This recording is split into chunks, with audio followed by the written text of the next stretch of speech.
for today's vlog, update ko kayo kay PH Elwin or Philwin guys.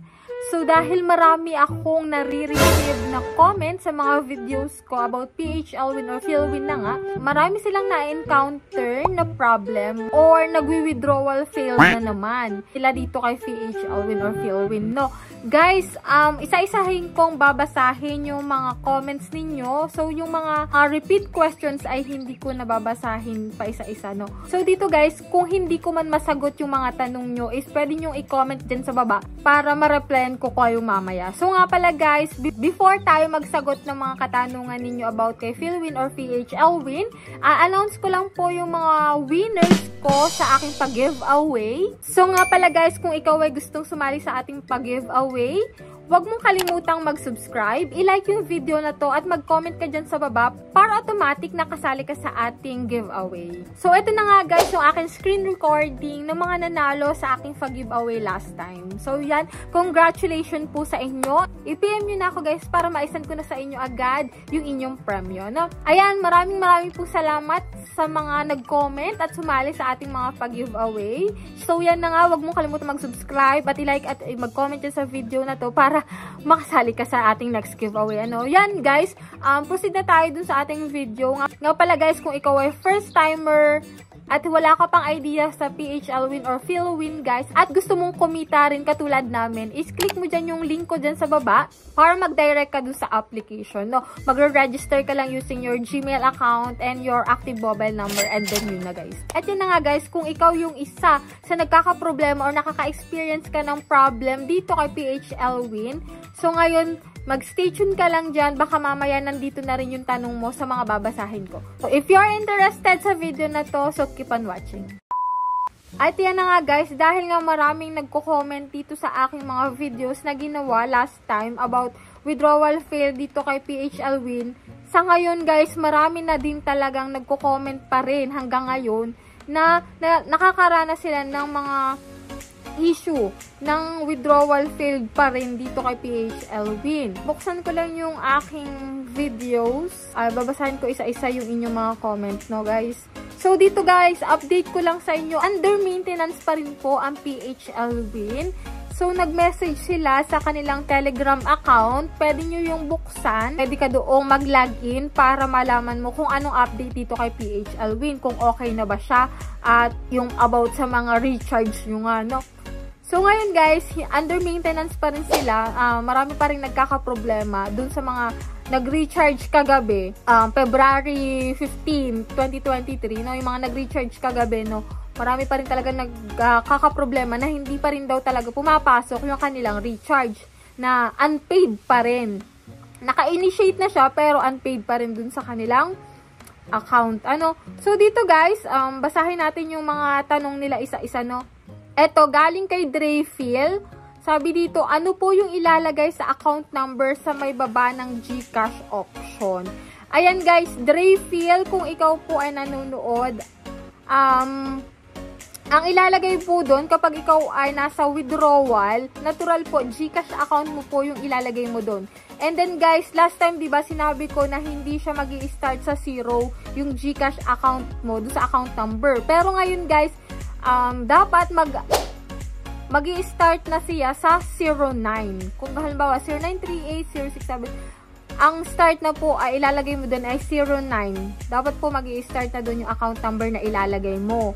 Kasi last time guys, nag-withdraw ako na wala namang 0 sa unahan and then pinabago ko po doon sa kanilang admin.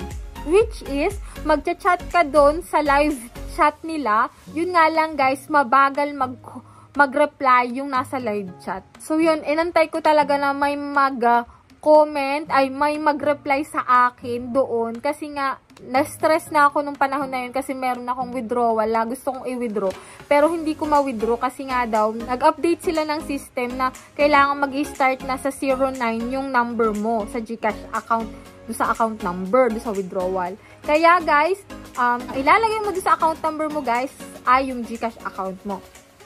And then, ito na nga guys, about kay Jason Taduran. So, bakit po laging lumalabas, withdrawal amount is less than 500 pesos, 500? Kahit po lampas 500 naman yung wini-withdraw ko. So, dito guys, sa katanungan mo guys, Dito, hindi ka makapag-withdraw, no? Kahit meron namang ikaw withdrawable amount. Ito yung sinasabi nila na betting turnover na kailangan mong may 30 times ka dapat na magbe-bet. Kasi yun yung issue din nung kakilala ko sa amin, yung kapitbahay namin, na hindi siya makapag-withdraw, na zero yung withdrawable amount niya, pero meron siyang 14,000 na laman. So, bakit daw hindi siya makapag-withdraw? Yung pala guys, need mong i-accomplish yung 30 times na betting turnover, na kung saan maglalaro ka lang, and then yun na nga, makaka-withdraw ka. At ito na nga yung sabi niya na, okay na daw. Kinamusta ko siya kinabukasan, at yun, okay na daw naman. Maglalaro lang daw pala siya, and then, yun, nakapag-withdraw na siya hanggang sa magkaroon na yung withdrawable amount. Then, may nagtanong din sa akin sa Facebook about dito, na bakit nga daw nagiging lumalabas yung withdrawal amount is less than 500 pero lampas naman na 500 yung laman. Yun na nga guys, dun yun sa betting turnover, no? So, sabi nga niya na oo nga daw pala na maglalaro lang siya, and then yun, magkakaroon na ng laman, and then pwede niya lang ma-withdraw yun. And then ito guys, hi ate, paano naman po mag-change ng number? Kung yung tinutukoy mo dito, April Anastasio, ay yung sa katulad dun sa akin, no, pwede mo siyang i-chat doon sa live chat, and then sila yung magbabago, kasi hindi natin yung mababago. Yung admin po ang makakapagbago nun, kaya mag-chat ka doon sa live chat.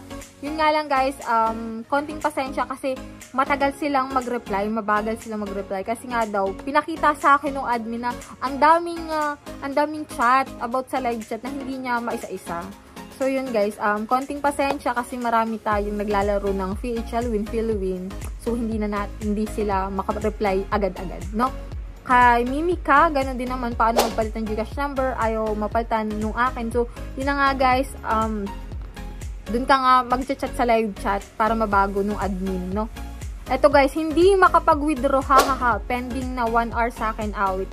Si Don Feliciano, o ni Don Feliciano. So, 3 hours ago ito guys.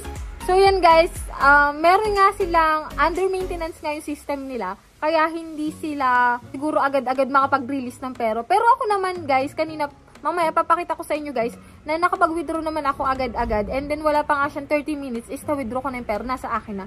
Baka naman okay na ngayon, hindi ko lang sure, kasi 3 hours ago pa naman to. So, kanina nag-withdraw ako bandang alas 2 ng hapon. Okay naman siya, mabilis naman siyang pumasok. Intayin nyo lang guys yung mga withdrawal nyo, kasi darating at darating naman yan guys, no?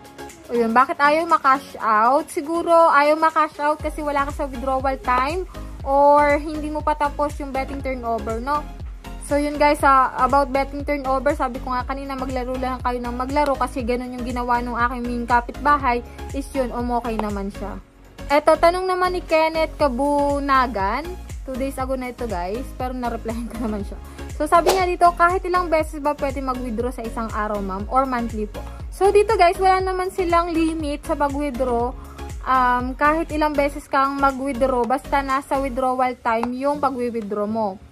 Wala naman silang limit, no, kahit ilang beses ka mag-withdraw sa isang araw. Ayun guys, common din naman na nakikita ko na comment dito is all about betting turnover, na hindi nga sila maka-withdraw kahit naman nagkakaroon sila ng withdrawal is less than 500, kahit mas mataas naman yung wini-withdraw nila.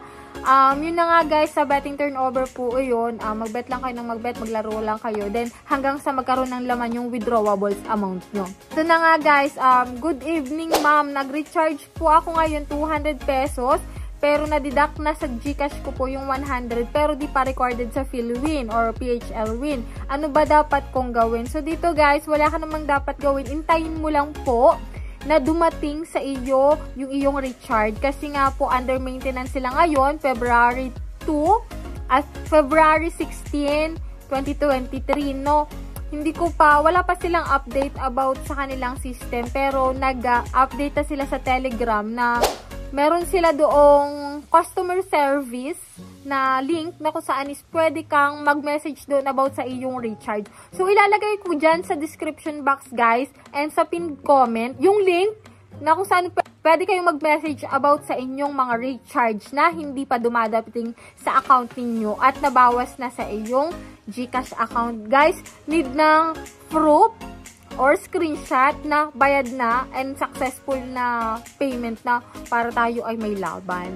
Sa live chat is mabagal silang mag-reply pero may magre-reply at magre-reply diyan, no? So, dito guys, about nga pala sa pag-cash in, pag-deposit, pag-recharge dito kay PHL Win or PhilWin, guys. Okay lang po ba i-type yung OTP code ng GCash pag magka-cash in?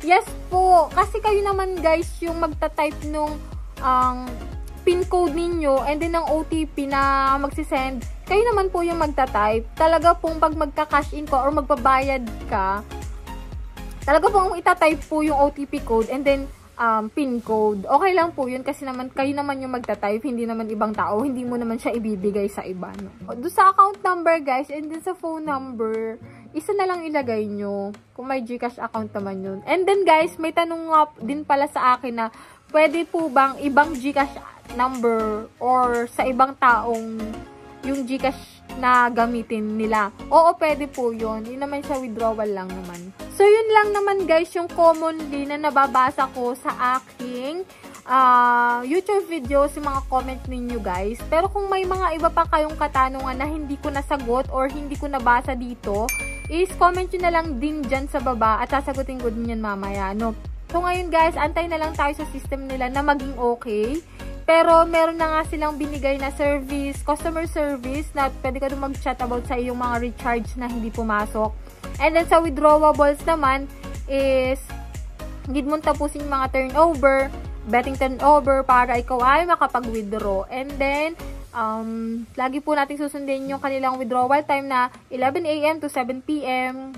And nga pala guys, kahit nga pala hindi ka na magtira, kasi tinry ko kanina na mag-withdraw, lahatin yung winidraw ko.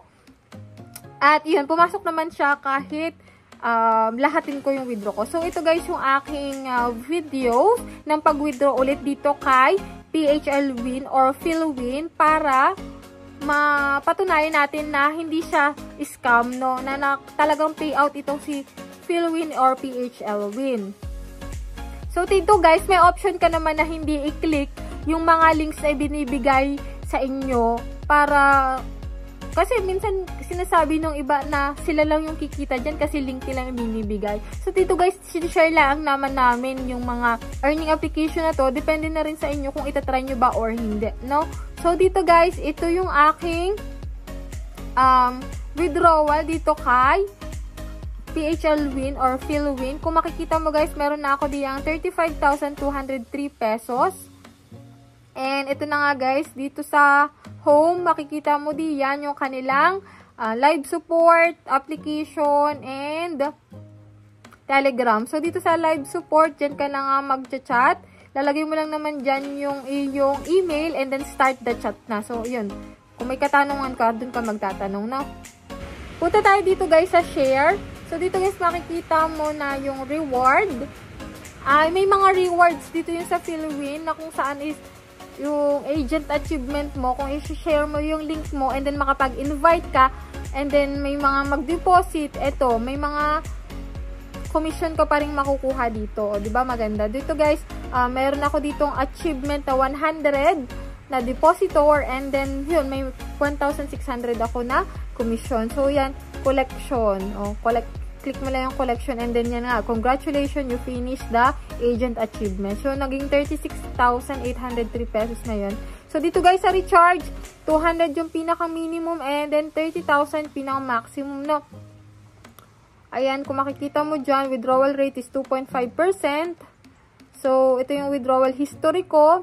Kung makikita mo dyan guys, 22,276 yung pinakamalaki, completed na yan. 12,500, completed na rin. So, na-refund yung 12,144 kasi nga na nagka-problema dito, no? And then, 9,800 and 2,600 yung pinakang una kong na ano dito. So, dito guys, itong withdrawal time nila, no? So, kung pipindutin ko to guys, ito ay kahapon, February 15. So, yan. Ito namang isa is February 14. Naka-withdraw ko ng 12,500. Ito na mga refund. And then, itong 9,800 is nung February 13, 2023. So, yan yung mga withdrawal history ko dito kay PHL Win or PhilWin. So, dito guys, sa withdrawal, mag-enter ka lang dito ng amount to withdraw. So, lalahatin ko na to na may withdrawable ako dito na 36,000. So, ayan guys, nakat yung video ko kasi may tumawag. So, dito guys, amount to withdraw is 36,932 na. So, umangat na siya. So, subukan natin guys na ilahat, 36,941. And then guys, after nito mailagay mo yung amount, click mo yung fill bank info. And then ito na nga guys, ayan, nag-withdrawal failed na nga ako dito guys kasi nag-balance too low daw. Pero, kung makikita mo naman dito na initiated a drawing order, naging successful naman yung nag-initiate naman yung aking order na 36,941. And then ito guys, ang oras dito is 2:21 ng hapon. And mag-aantay lang ako dito siguro ng ilang minutes is, ayan, nakakita mo naman na pending yung aking withdrawal details na 36,941. So, sa 36,941, ang withdrawal fee niya is 923.53. So, bali, exact na 36 na lang siguro yung aking mapapasok sa Gcash ko. And then, ayan na nga guys, after ng ilang minutes, ayan na nga, pumasok na nga sa Gcash account ko yung aking withdrawal dito kay PHL Win. Ayan, pumasok na nga 36,000 dito kay PHL Win. And then, makikita mo naman dito sa PHL Win or PhilWin na completed na yung aking order kay PHL Win. So, yan guys, kung ikaw ay may katanungan pa about kay PHL Win or kung wala ka pang account dito kay PHL Win, kindly click my referral link dyan. Pwede mong gamitin yan. Pwede din namang hindi. Sa inyo ang decision guys kung gagamitin nyo ba yan or lalaroin nyo ba yan or hindi. No guys? So, dito guys, sinishare ko lang itong mga earning application na to. Sabi nga, sharing is caring. That's all for today's video. Comment nyo na lang dyan sa baba kung kayong mga katanungan pa. No? Huwag kayong makakalimot na mag-subscribe sa aking YouTube channel. I-click yung notification bell para updated kayo sa mga susunod nating videos.